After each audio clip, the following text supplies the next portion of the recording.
ವೀಕ್ಷಕರೇ ನಮಸ್ಕಾರ. ಮತ್ತೊಂದು ಹೊಸ ವಿಡಿಯೋದೊಂದಿಗೆ ಹೊಸ ವಿಷಯಗಳನ್ನು ಹೊತ್ತು ನಿಮ್ಮ ಮುಂದೆ ಬಂದಿದ್ದೇವೆ.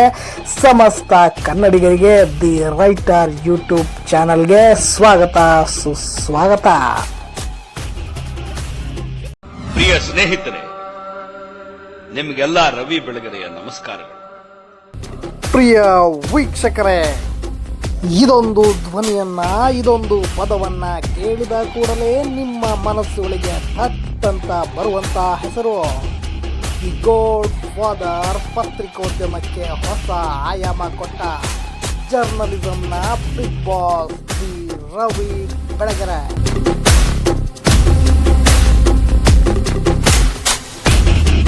ಬಳ್ಳಾರಿಯ ಸತ್ಯನಾರಾಯಣ ಪೇಟೆಯಿಂದ ಕನಸುಗಳ ಮೂಟೆಯನ್ನ ಕಟ್ಟಿಕೊಂಡು ಬೆಂಗಳೂರೆಂಬ ಕಾಂಕ್ರೀಟ್ ಕಾಡಿನೊಳಗಡೆ ಬಂದು ಹಸುವಿನಿಂದ ಕೆಲಸವಿಲ್ಲದೆ ಓಡಾಡಿಕೊಂಡಿದ್ದ ಹುಡುಗನೊಬ್ಬ ಮುಂದೊಂದು ದಿನ ಪತ್ರಿಕೋದ್ಯಮದ ಬಿಗ್ ಬಾಸ್ ಆಗಿ ಬೆಳೆಯುತ್ತಾನೆಂದು ಯಾರಿಗೂ ಕೂಡ ಗೊತ್ತಿರಲಿಲ್ಲ. ಅಕ್ಷರ ಪ್ರೀತಿಯೊಂದರಿಂದಲೇ ಈ ನಾಡಿನ ಅಸಂಖ್ಯಾತ ಮನಸ್ಸುಗಳನ್ನ ಗೆದ್ದ ಕನ್ನಡದ ಕುವರ. SSLC ಫೇಲ್ ಆದ ಹುಡುಗ ಏರಿದ ಎತ್ತರ ಕಂಡ ಪಾತಾಳ ಕಡಿಮೆ ಏನೂ ಇರಲಿಲ್ಲ. 1995ರಲ್ಲಿ ವಿದ್ಯಾಪೀಠ ಸರ್ಕಲ್ನ ಒಂದು ಪುಟ್ಟ ಅಂಗಡಿಯೊಂದರಲ್ಲಿ ಶುರುವಾದ ಹಾಯ್ ಬೆಂಗಳೂರು ವಾರ ಪತ್ರಿಕೆಯನ್ನ ಬೆಂಗಳೂರಿನ ಗಡಿ ಕೂಡ ದಾಟಿಸುವ ಉದ್ದೇಶ ರವಿ ಬೆಳಗೆರೆ ಅವರಿಗೆ ಇರಲಿಲ್ಲ. ಆದರೆ ಆ ಪತ್ರಿಕೆ ಕರ್ನಾಟಕದಲ್ಲಿ ಮನೆ ಮಾತಾಯಿತು. ರವಿ ಬೆಳಗೆರೆ ಎಂಬ ಪತ್ರಕರ್ತ ಅದೆಷ್ಟು ಸಾವಿರ ಮಂದಿಯ ಕಣ್ಣಿಗೆ ಬೆರಗಿನಂತೆ ಕಂಡ್ರು.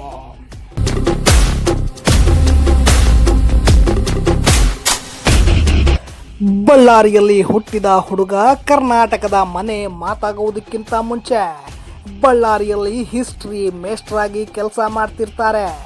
1984ರಲ್ಲಿ ಬೆಂಗಳೂರಿಗೆ ಬಂದಾಗ ಇಲ್ಲಿ ಅವರನ್ನು ಅಪ್ಪಿ ಆಶ್ರಯ ನೀಡುವವರು ಯಾರೂ ಕೂಡ ಇರಲಿಲ್ಲ. ಹೀಗಾಗಿ ಬಳ್ಳಾರಿ ದಿನಗಳಲ್ಲಿ room boy, receptionist, paper boy, milk seller, medical rep, gate keeper ಹೀಗೆ 10 ಕೆಲಸವನ್ನ ಮಾಡ್ತಾರೆ. ನಿಧಾನವಾಗಿ ಪ್ರಿಂಟಿಂಗ್ ಪ್ರೆಸ್ ತೆಗೆಯುತ್ತಾರೆ. ಬರವಣಿಗೆ ಕೈ ಹಿಡಿಯುತ್ತೆ. ಹಾಯ್ ಬೆಂಗಳೂರು ಎನ್ನುವ ಪತ್ರಿಕೆಯನ್ನು ಕೂಡ ತೆರೆಯುತ್ತಾರೆ. ಅದು ಹಲವಾರು ವರ್ಷ ಅತಿ ಹೆಚ್ಚು ಮಾರಾಟವಾದ ಪತ್ರಿಕೆ ಎನ್ನುವ ಹೆಗ್ಗಳಿಕೆ ಕೂಡ ಗಳಿಸಿಕೊಳ್ಳುತ್ತದೆ. ಟಿವಿ, ಸಿನಿಮಾ ಕ್ಷೇತ್ರಗಳೆಲ್ಲ ಕೈಯಾಡಿಸಿ ಸೈ ಎನಿಸಿಕೊಳ್ಳುತ್ತಾರೆ ರವಿ ಬೆಳಗೆರೆ. ಆಡು ಮುಟ್ಟದ ಸೊಪ್ಪಿಲ್ಲ ಎನ್ನುವಂತೆ ರವಿ ಬೆಳಗೆರೆ ಕೈಯಾಡಿಸಿದ ರಂಗವೂ ಇಲ್ಲ. ಉಪನ್ಯಾಸಕನಾಗಿ, ಪತ್ರಿಕೋದ್ಯಮಿಯಾಗಿ, ಬರಹಗಾರನಾಗಿ, ವಿಶೇಷ ಕಾರ್ಯಕ್ರಮಗಳ ನಿರೂಪಕನಾಗಿ, ಧಾರಾವಾಹಿ ನಿರ್ಮಾಪಕನಾಗಿ, ಎಲ್ಲಕ್ಕಿಂತ ಹೆಚ್ಚಾಗಿ ಒಬ್ಬ ವ್ಯಕ್ತಿಯಾಗಿ ರವಿ ಬೆಳಗೆರೆಯಂತೆ ಆವರಿಸಿಕೊಂಡ ವ್ಯಕ್ತಿಯನ್ನ ಹುಡುಕುವುದು ತುಂಬಾ ಕಷ್ಟ. ಕಿರಿಯ ಪತ್ರಕರ್ತರಿಗೆ ಅವರು ಸಾಂಪ್ರದಾಯಿಕ ಶಿಕ್ಷಣ ನೀಡದಿದ್ದರೂ ಅವರ ಹರಿತವಾದ ಬರವಣಿಗೆಗಳೇ ಪತ್ರಿಕೋದ್ಯಮದ ವಿದ್ಯಾರ್ಥಿಗಳಿಗೆ ವಿಶ್ವವಿದ್ಯಾಲಯದಂತಿದ್ದವು. ಏನನ್ನ ಹೇಗೆ ಬರೆಯಬೇಕು ಎಂದು ತಿಳಿಸುವುದರ ಜೊತೆಗೆ ಯಾವುದನ್ನು ಹೇಗೆ ಬರೆಯಬಾರದು ಎಂದು ಕೂಡ ಅವರು ಬರವಣಿಗೆಗಳು ಕಲಿಸುತ್ತಿದ್ವು. ಅವರು ಜನರನ್ನು ಪ್ರೀತಿಸುತ್ತಿದ್ದುದು ಒಂದು ರೀತಿಯದ್ದಾಗಿದ್ದರೆ, ದ್ವೇಷಕ್ಕೆ ಬಿದ್ದರೆ ಎಂಥವರನ್ನು ಅವರು ಹಣಿದು ಹಾಕದೆ ಬಿಡುತ್ತಿರಲಿಲ್ಲ. ಕೆಲವೊಂದು ಬರಹಗಳು ರೇಷ್ಮೆ ಶಾಲಿನಲ್ಲಿ ಸುತ್ತಿ ಹೊಡೆದಂತಿರುತ್ತಿದ್ದರೆ, ಕೆಲವೊಂದು ಲೇಖನಗಳು ನೋಡಿದರೆ ರವಿ ಬೆಳಗೆರೆ ಹೀಗೂ ಬರೆಯಬಲ್ಲರೆ ಎಂದು ತುಸು ಅಚ್ಚರಿಯಿಂದ ನೋಡುವಂತಿರುತ್ತಿದ್ದವು. ಅವರ ಉಳಿದೆಲ್ಲ ಬರವಣಿಗೆಗಳ ತೂಕ ಒಂದಾದರೆ, ಕಪ್ಪು ಸುಂದರಿ ಹಾಯ್ ಬೆಂಗಳೂರು ವಾರಪತ್ರಿಕೆಯಲ್ಲಿ ಪ್ರತಿ ವಾರ 2ನೇ ಪುಟದಲ್ಲಿ ಪ್ರಕಟವಾಗುತ್ತಿದ್ದ ಖಾಸ್ಬಾ ತೂಕವೇ ಮತ್ತೊಂದು. ಒಂದಕ್ಕೊಂದು ಹಳೆಯ ನೆನಪುಗಳನ್ನು ಬೆಸೆಯುತ್ತಿದ್ದ ರೀತಿ, ಅವರ ಸ್ಮೃತಿಯಿಂದ ಮೂಡಿ ಬರುತ್ತಿದ್ದ ಅಚ್ಚರಿಯ ನೆನಪುಗಳು, ಹಸಿರು ಲಂಗದ ಹುಡುಗಿಯ ನೆನಪುಗಳು ಒಂದಕ್ಕಿಂತ ಒಂದು ಮತ್ತೊಂದು ರಸದೌತಣವೇ. ಪುಸ್ತಕಗಳ ರಾಶಿಯ ಮೇಲೆ ಕುಳಿತು ಬರೆಯಲು ಕುಳಿತರೆ ಮಹಾ ದೈತ್ಯ. ದುಂಡಗಿನ ಅಕ್ಷರಗಳು ಪೆನ್ನಿನ ಶಾಹಿಯಿಂದ ಹರಿಯಲು ಶುರು ಮಾಡಿದರೆ, ಕಡೆಯ ಅಕ್ಷರ ಬರೆದು ಫುಲ್ ಸ್ಟಾಪ್ ಇಡುವವರೆಗೂ ಅವರ ಪೆನ್ನು ನಿದ್ದೆ ಮಾಡುತ್ತಿರಲಿಲ್ಲ.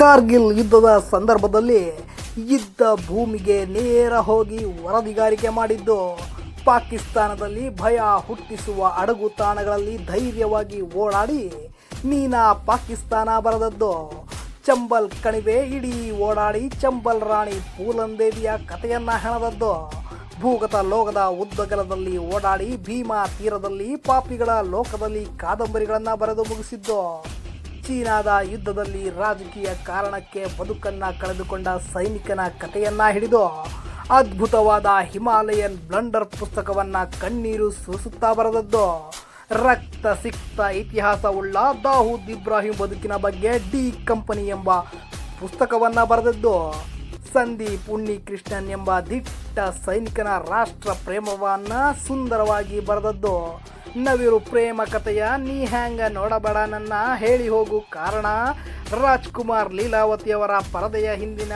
ಪ್ರಣಯದ ರಾಜ್ ಲೀಲಾ ವಿನೋದವನ್ನ ಮುಜುಗರವಿಲ್ಲದೆ ಜಗತ್ತಿಗೆ ತೆರೆದು ಇಟ್ಟದ್ದು, ಗಾಂಧಿ ಹತ್ಯೆಯ ಕರಾಳ ಸತ್ಯಗಳನ್ನು ಅನಾವರಣ ಮಾಡಿದ್ದು, ತನ್ನದೇ ಬದುಕಿನ ಕಥೆಯ ಖಾಸ್ಬಾತನ್ನ ಹಲವು ಸಂಪುಟಗಳಲ್ಲಿ ಬರೆದದ್ದು, ಹೀಗೆ ಎಲ್ಲ ಪುಸ್ತಕಗಳಲ್ಲಿ ಮಿಂಚಿದ್ದು ರವಿ ಬೆಳಗೆರೆ ಅವರ ಮೊನಚು ಬರವಣಿಗೆ. ಖಾಸಗಿ ಬದುಕಿನ ಬಗ್ಗೆ ರವಿ ಬೆಳಗೆರೆ ಅವರು ಏನನ್ನ ಕೂಡ ಮರೆಮಾಚುವ ಒಂದು ಸಣ್ಣ ಪ್ರಯತ್ನವನ್ನ ಕೂಡ ಮಾಡಲಿಲ್ಲ.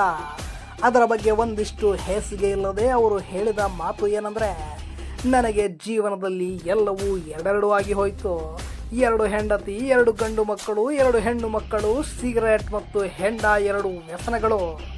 ನನಗೆ ನನ್ನ ಬದುಕಿನ ಬಗ್ಗೆ ಯಾವುದೇ ರಿಗ್ರೆಟ್ಸ್ ಕೂಡ ಇಲ್ಲ. ನಾನು ನನ್ನ ಜೀವನದ ಪ್ರತಿ ಕ್ಷಣವನ್ನು ಎಂಜಾಯ್ ಮಾಡಿದ್ದೇನೆ, ದಟ್ಸ್ ಆಲ್ ಎಂದು ರವಿ ಬೆಳಗೆರೆಯವರು ತಮ್ಮ ಜೀವನದ ಬಗ್ಗೆ ಹೇಳಿಕೊಂಡಿದ್ದಾರೆ.